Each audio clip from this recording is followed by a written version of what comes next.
Good to see you, Matthew. Good to see you, Paul. How's it going? Very good. Is this We're live all or is set. it taped? It is now live, I think. Yes, it's all Okay. about to be live, and we're being introduced any moment. There may be a video So first. this is just in time then. Yes, just in time, and Absolutely. welcome on behalf of all of us at Catalyst, Paul. Thank you. We're really excited to have you. We are letting in people. We'll be starting with a video now.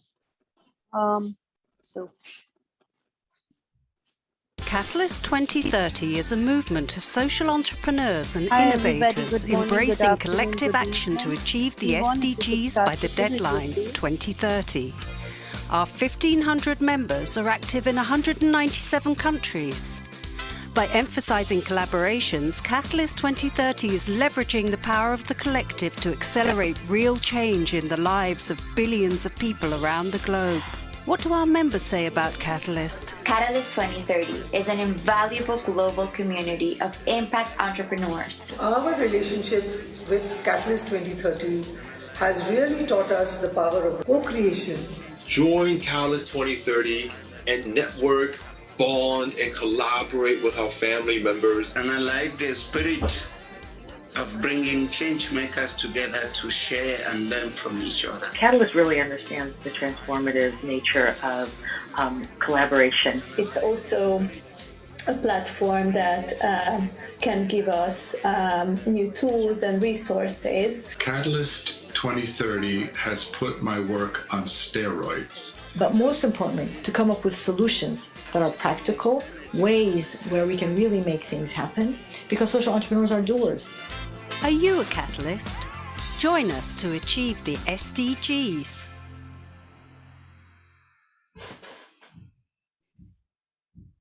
Good afternoon, everybody. Good morning or good evening, wherever you are in the world. Welcome to, well, this is actually the third Catalyzing Change week that we've had. So we're really, really proud to get where we've got to. We've got record attendances. And we've got an amazing speaker today in Paul Polman. We've got a pretty good interviewer as well in Matthew Bishop. So allow me to say four things in 3 minutes. Firstly, Catalyst was 2 years old in January. It was launched in Davos 2020. It's a movement that's 1,600 plus organizations and entities already.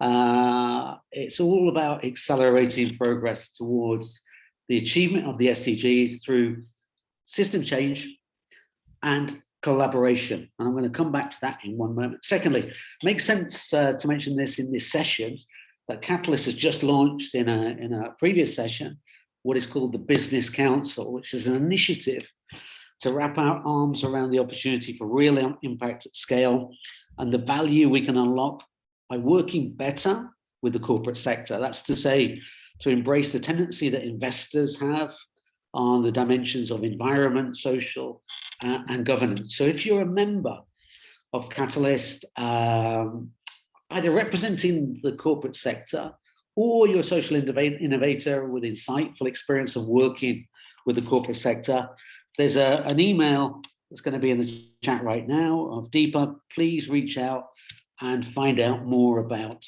the Business Council. Thirdly, I wouldn't be doing my job as an ex-communications and marketing professional. There'll be links in the chat with all the hashtags so that you can be talking about us on TikTok, Instagram, LinkedIn and Twitter. We know who you are. We'll be following you. You know that's a joke, but you get the picture.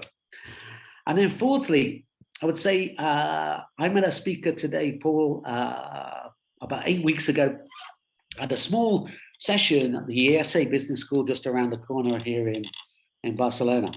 And we at the meeting and since then, we've had some correspondence around Catalyst, of course, but also about our respective organizations. I run an organization called World Reader, and Paul, you suggested I should talk to an organization that you 15 years ago founded called the Kilimanjaro Blind Trust in Africa. Well, 8 weeks later, we've already done a pilot test together where we're turning our digital content into books in Braille.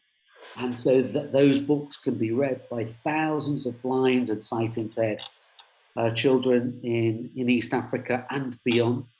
And now we're going to grow this. But it's a great example, and the reason I mention it, of agile and rapid collaboration. Something is the essence of Catalyst, but it's actually something in the development sector we're not very good at. And we can learn a lot from the corporate sectors when we see an opportunity and a fit. They're much more rapid in terms of acting on that. So a big thank you to you, Paul, for that collaboration. And I'm going to pass to Matthew now to take it away.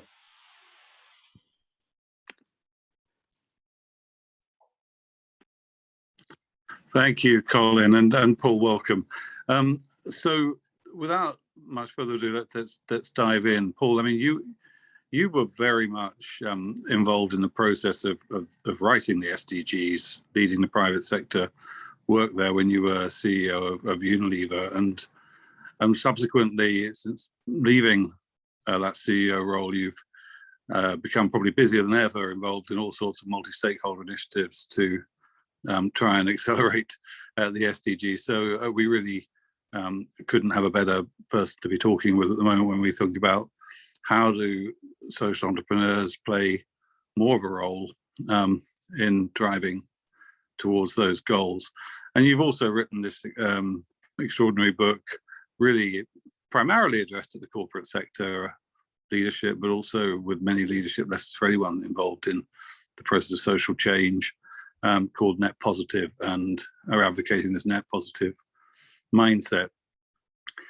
At this moment in time, positive, whether absolute positive or net positive, is pretty difficult to conjure up for many people. The world looks pretty messy. The SDGs don't seem to be much within reach as we look around the world. How are you feeling about the urgency of the task and whether it's still within reach? Yeah, Matthew, thanks. There's a lot in there. Let me first say it's great to see you again. Matthew is a dear friend, so we should disclose that without conflict of interest. And Colin, likewise, we only met a few weeks ago, but when Colin said, I'm working for Catalyst 2030, I wear the pin very proudly of the Sustainable Development Goals. But when I hear anybody working on it, it gets my attention. And Colin is a mover, because not only did he help us with one of our bigger foundations that we run in Africa. In fact, I'm there in 2 weeks' time. There's 6 million blind children, often excluded from education and the chances to unlock their literacy for life. And that is what we're working on. And with World Readers, I'm looking forward already in a few weeks to see some action on the ground, but also driving the Sustainable Development Goals. I had an opportunity in Rio +20 when we were there in 2012, believe it or not.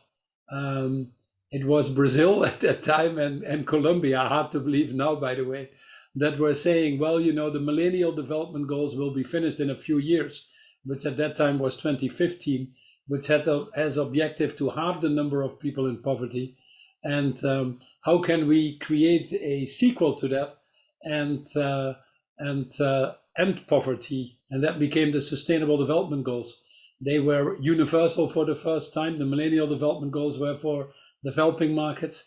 They were more inclusive, 17 goals, but also addressing some of the major issues that we have in the world, not least the ones that come from us trying to live well beyond our planetary boundaries. We're living well beyond our means, to be honest, and we're paying increasingly a higher and higher price for that, especially the poor and disadvantaged who are left behind.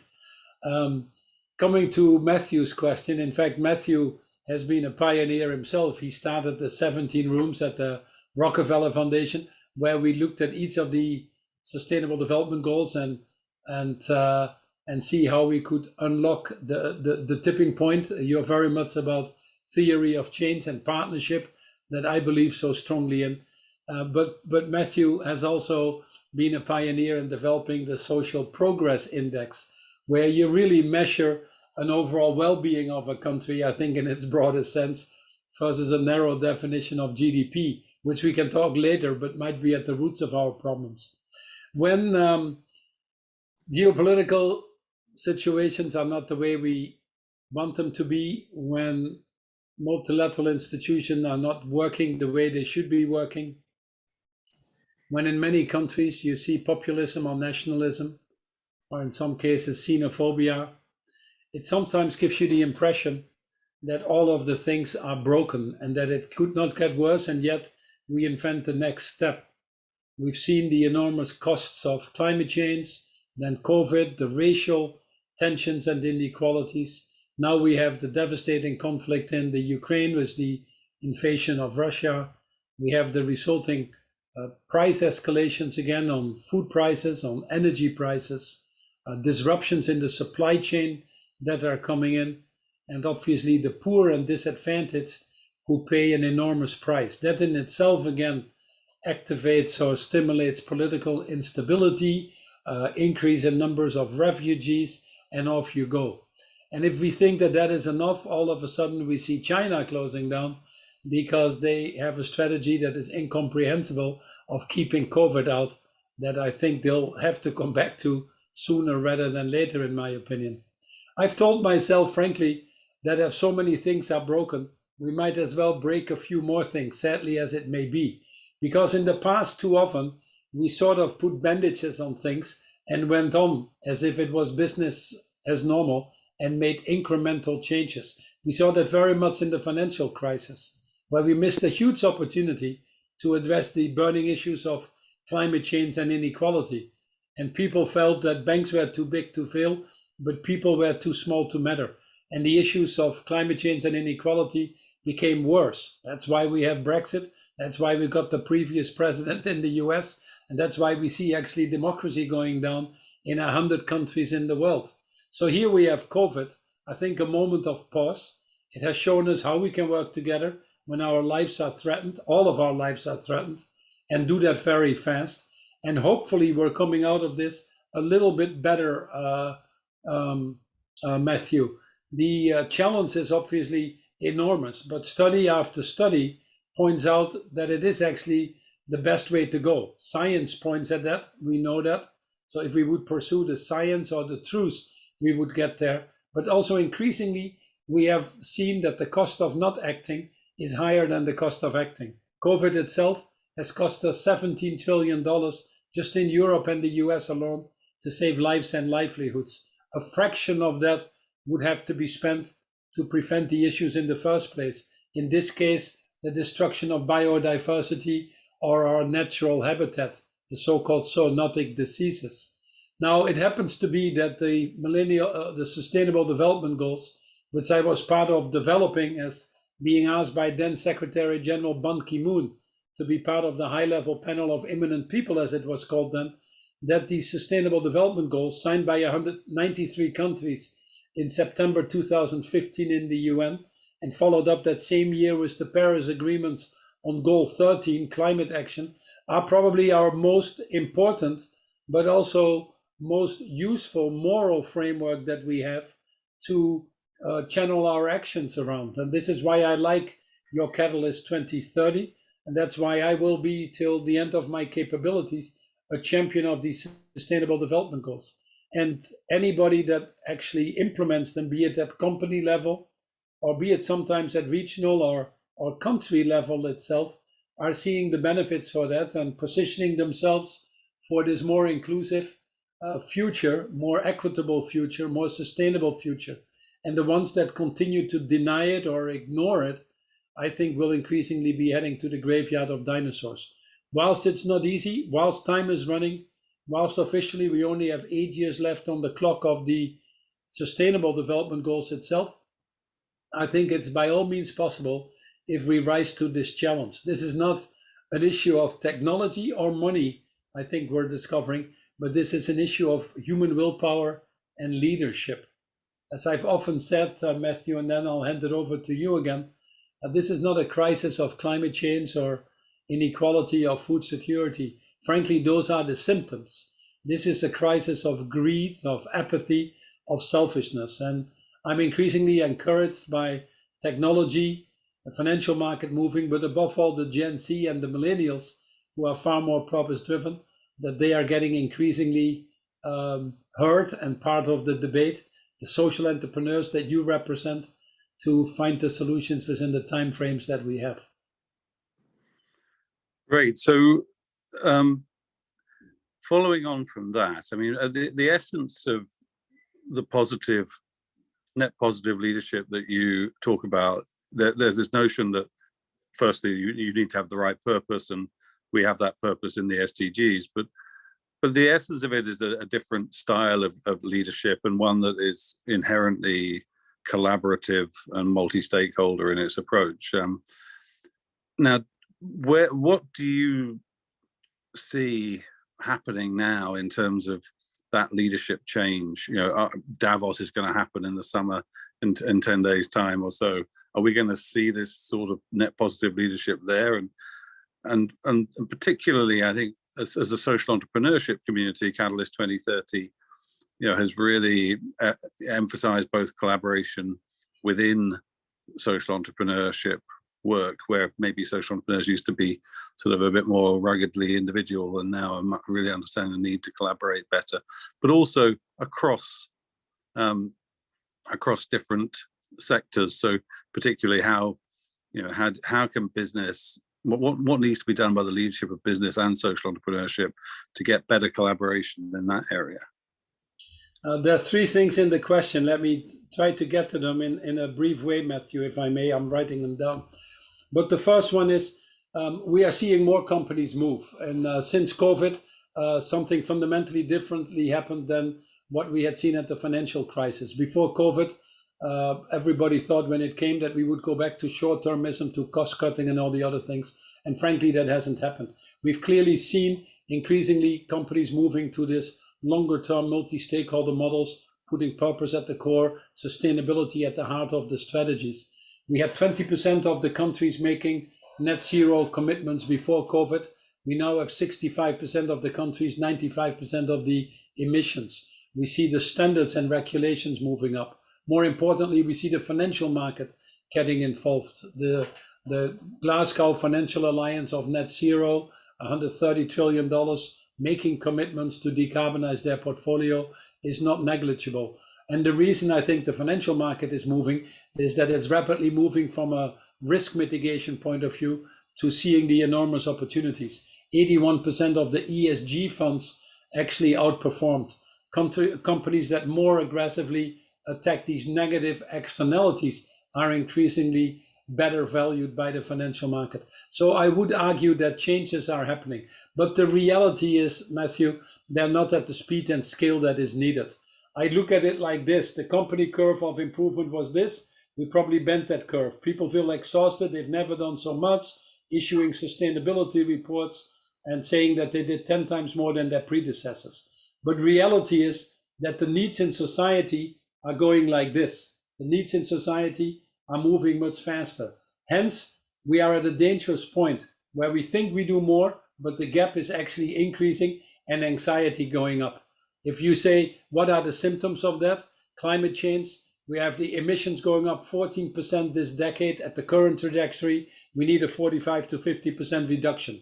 Yesterday, they announced deforestation in Brazil was twice the level of last year, and it's significantly moving up. The Amazon becoming a carbon emitter versus a carbon reducer. With the food prices and all the things going on in the world, poverty is still going up again. We're actually regressing on many of these fundamental sustainable development goals. So that is challenge number one.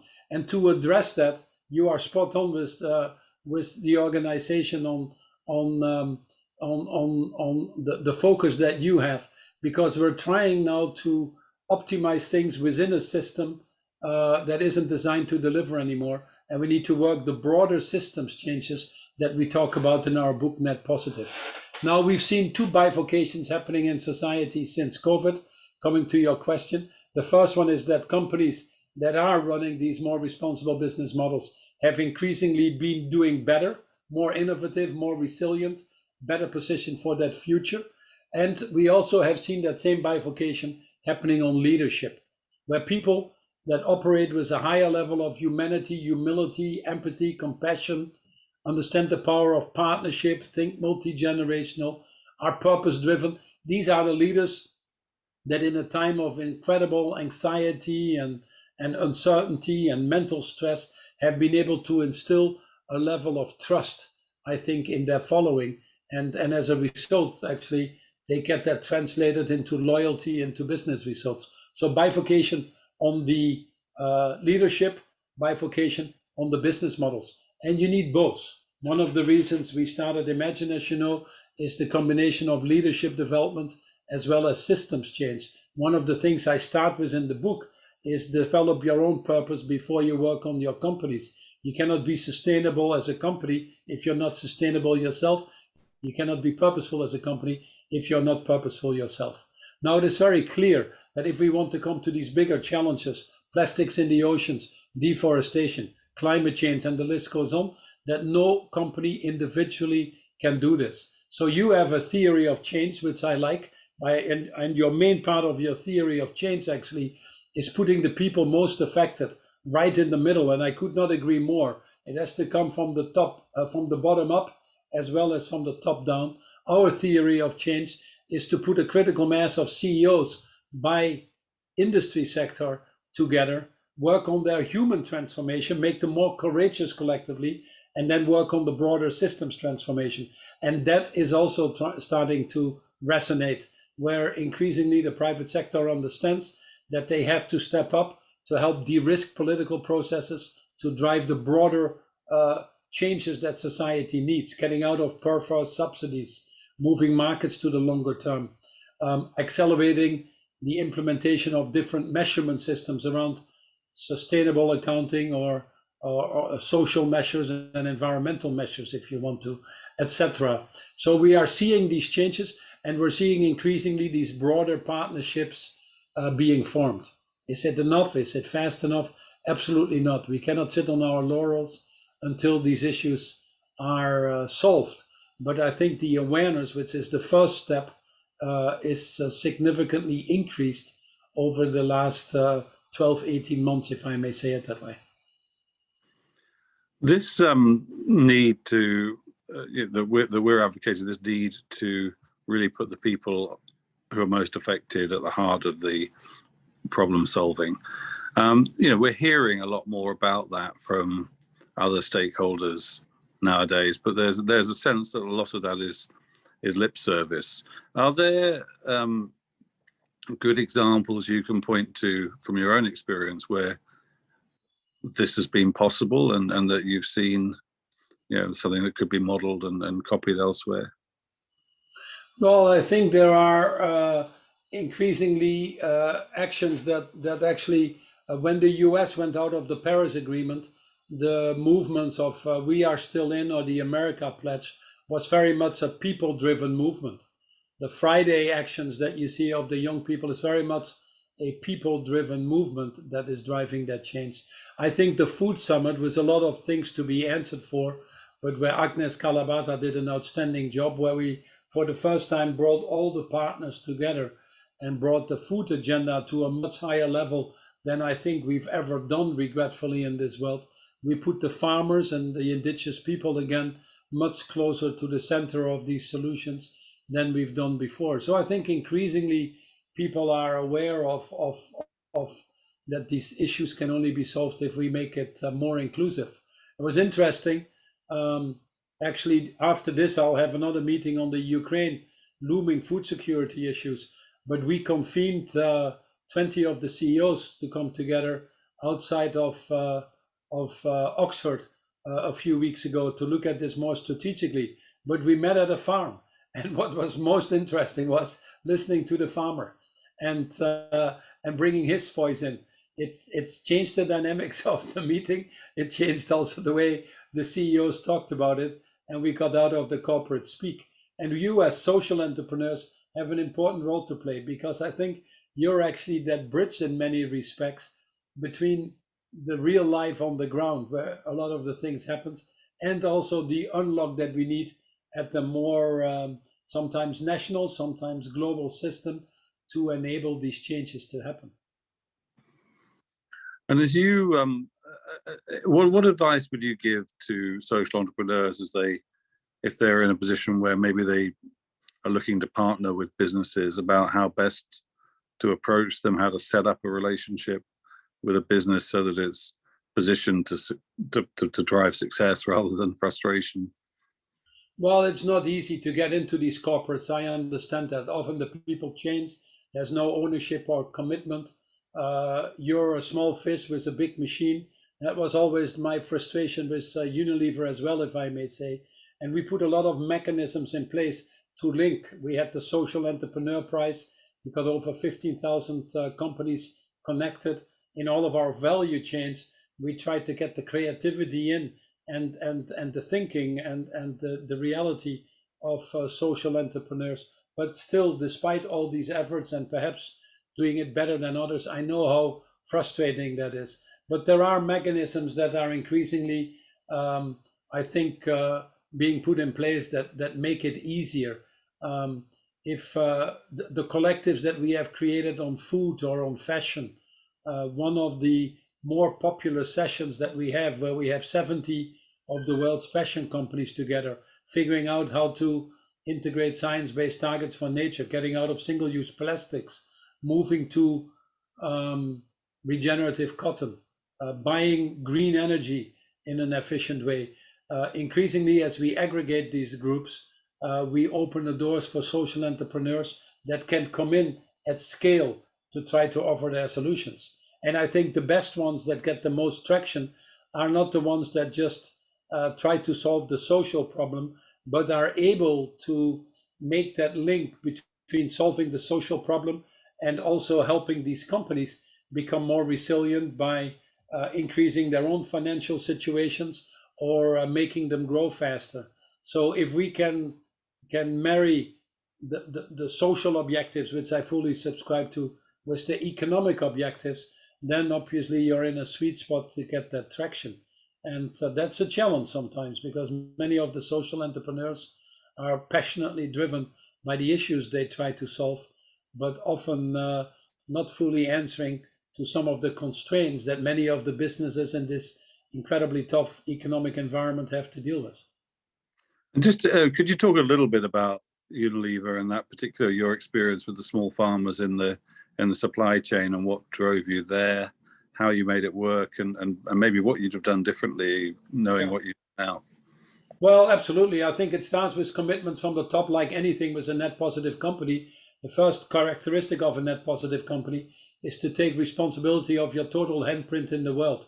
Most companies only make commitments, let's say, on climate change, scope 1 and 2, and they think they can outsource their value chain, scope 3, and also outsource their responsibilities. That doesn't work anymore. Net positive companies work for all of their stakeholders.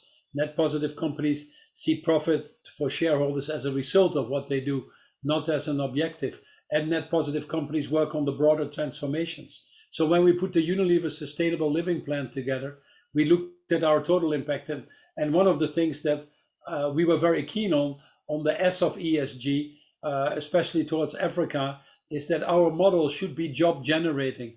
So we created an objective of 5 million jobs in our value chain, which was unlocking entrepreneurs in some of the retail sites, but more importantly, actually the smallholder farmers. So we worked with organizations like Divot or USAID or the Gates Foundation, but also high net worth individuals like the Ian Wood Foundation here in the UK and many others, to reach 5 million smallholder farmers.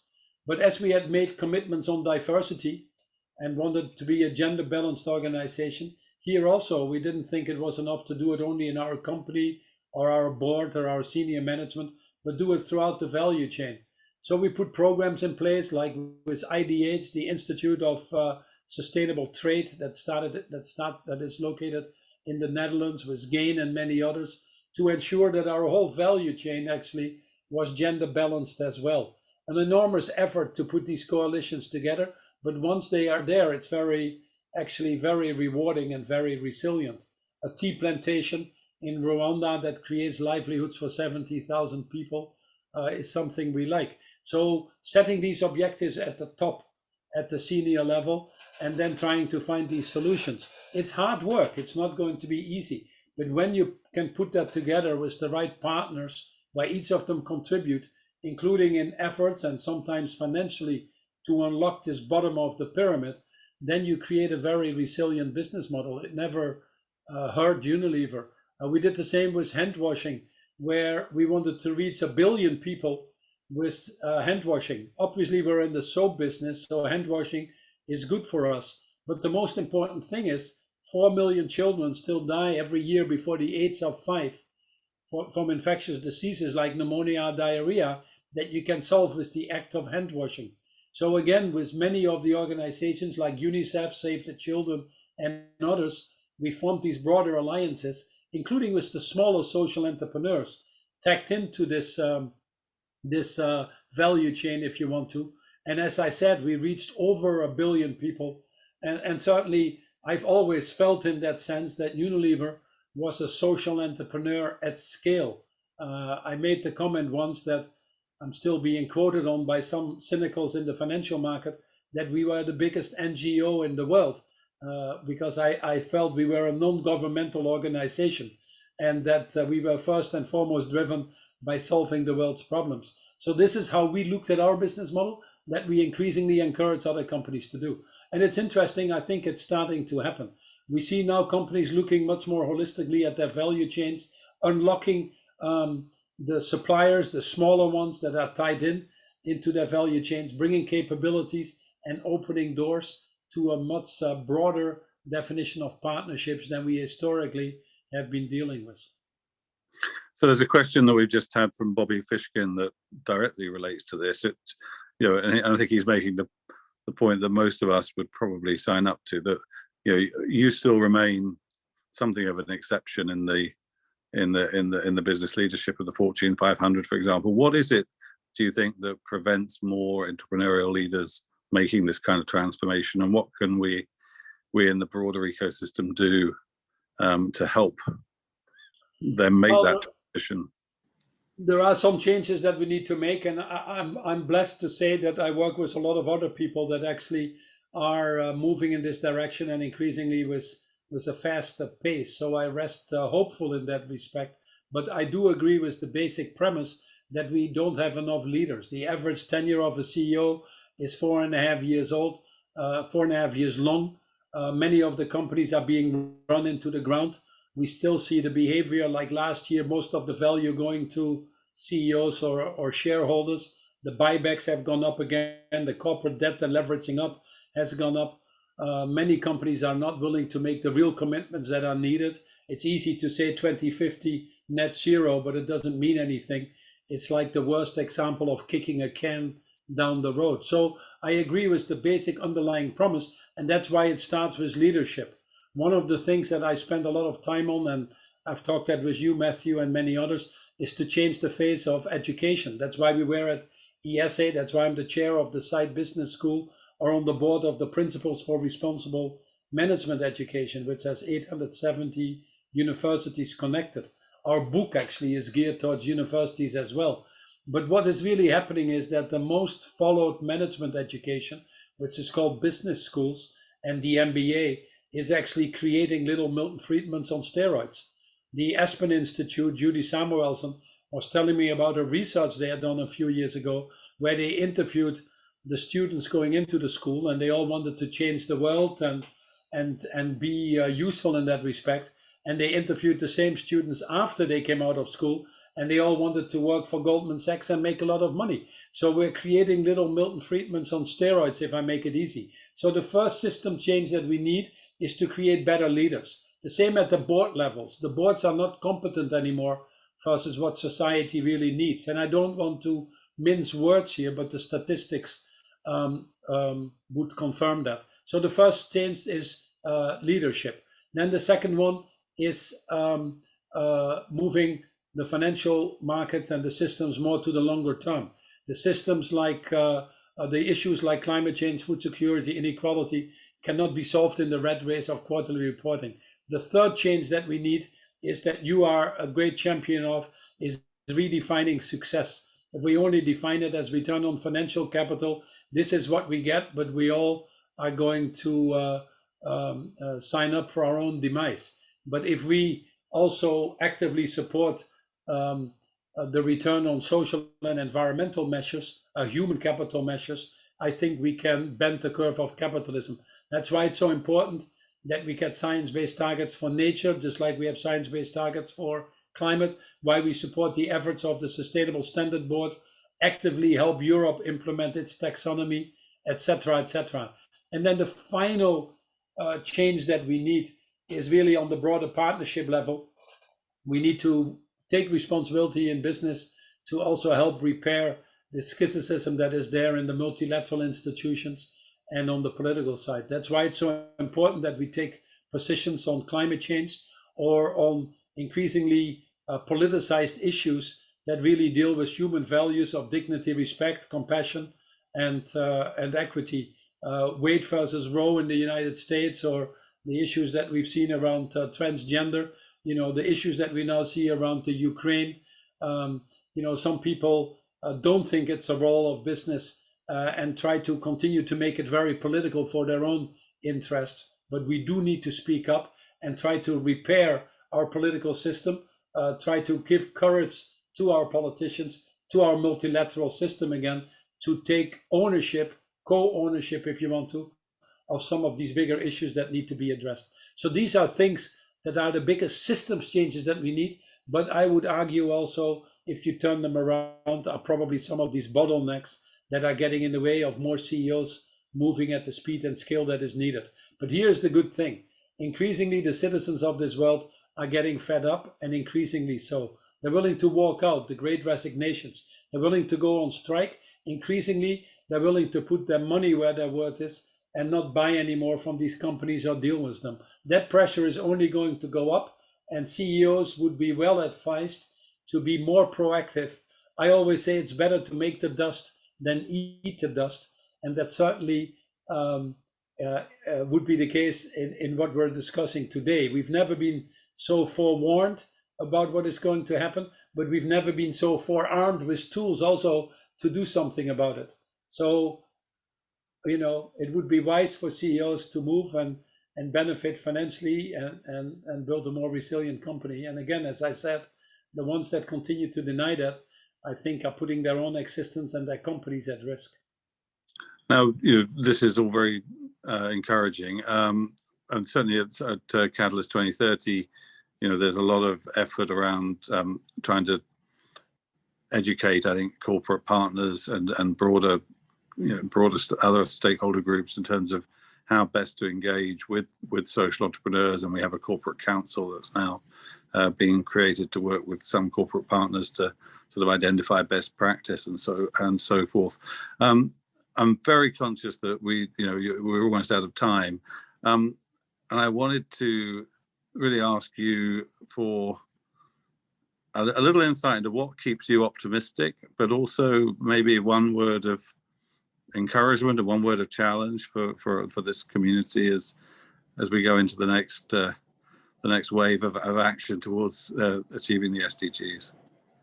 Well, first of all, I read with interest your report from crisis to systems change, and I think there are a lot of good recommendations in there on what you need to push as a social change community with Catalyst 2030. And you can certainly count on my support, because it's very much the territory we operate in. I rest hopeful. I was on a panel at the UN a few years before the late Desmond Tutu passed on, and he was being asked the question, are you optimistic or pessimistic? And he answered that very simply by saying, I'm a prisoner of hope. And I think hope will move the world much more than fear does, although we do need to be realistic about where we are. But I'm hopeful, because technology is always faster than what we think. Unfortunately, we also think we have more time to solve the issues than we really have. But technology is changing quite drastically the curve of possibilities. 70–80% of what we need to do to achieve the Sustainable Development Goals we can do now, I would argue, if we work together and do it more profitably than the alternatives. The second reason I'm hopeful is actually what I talked about, the cost of action, inaction, and related to that, seeing the financial market starting to move, standards coming in. So we are moving the floor higher, and increasingly so. And we can marry that with responsible companies that are leading in many of these fields, actually also doing better. I was just talking to the Mahindra group in India, a wonderful, great group, and they're also in real estate. And they built a retirement home for the first time, which they called net zero, zero emissions, zero positive on water, etc. They thought in India it wasn't possible. It was oversubscribed before they actually were able to put the plans in place to implement it. So the green direction is going to be the growth of the future. And the final reason I'm hopeful is, in fact, why I'm talking to you. 50% of the world population is below 30 years old. You're going to be 100% tomorrow. You're more purpose-driven. You're more technologically savvy. You understand the power of partnerships. You think multi-generational. I think it's time not only to give you a seat at the table, but it's actually time to give you the table. So that's why I remain hopeful, and that is confirmed study after study that shows, even from the IPCC or the International Energy Agencies or anything that comes out, that it is by all means possible if we individually and collectively can rise to that challenge. And my message to you is a very, very simple one, that not only is this the biggest opportunity that we have, but it's also a moral duty, and it's also a financially attractive opportunity. You all are fortunate to listen to this webcast. I'm fortunate to talk to you because we belong to a very small part of the world population that has won the lottery ticket of life. I had a piece of bar soap, so I didn't have to die before the age of 5. I had food at home, so I didn't belong to the 160 million children that are stunted every year still. I was born in the Netherlands, where I got free education. My parents certainly couldn't afford it, but that's why I'm talking to you. So I won the lottery ticket of life. I think many of you, if not all of you, would fall in that same category. If that is the case, you only belong to 5% of the world population, but frankly, you haven't done anything for it. So if you belong to the lucky 5%, having won the lottery ticket of life, it simply is your duty. It simply is your obligation to put yourself to the service of the other 95%. The Dalai Lama said it very well when he said that if you seek enlightenment just for yourself to enhance your own causes, you miss purpose. But if you seek enlightenment to help others achieve their causes, you live a life with purpose. Ultimately, leadership starts the moment that you realize that putting yourself to the service of others, you're better off yourself as well. That's the essence of a life of purpose. In the battle between greed and generosity, I still believe that generosity will win long term. So that's obviously the challenge that we all have, lead a life with purpose. And obviously, thank you for what you are all doing in that respect. Well, thank you, Paul. Inspiring words, as always. Colin, back to you. Yeah, truly inspiring, Paul. Thank you so much on behalf of Catalyst for your insights and learnings, but really for your actions, not just now, but 15, 20 years ago when billions of your company's dollars were in play. And I can only imagine the naysayers that were challenging what you were trying to do at that time. It's kind of easiest for us to distill it now, 15, 20 years later. But I imagine, frankly, it's the courage and your tenacity at that point. So, hats off to you. A gray hair. It's a good sign. And a thick skin. We'll need it. We need. Thank you very much. I'll just bring this to a close. Thank you everybody for coming along. I hope you really enjoyed that. Paul, we'll stay in contact and we'll keep you up to date where Catalyst is going and keep you up to date on that. And just say we've got 2 days more of sessions. The close is the end of this Friday, 5:30 CT. Lots of learnings and lots of insights to share. So make sure that you get to a lot of those sessions. But thank you to each and every one of you, and thank you, Paul, once again. Thank you, Colin, and thank you, Matthew. Be safe, and thanks for what you're doing. Thank you. Bye, everyone. Bye-bye now.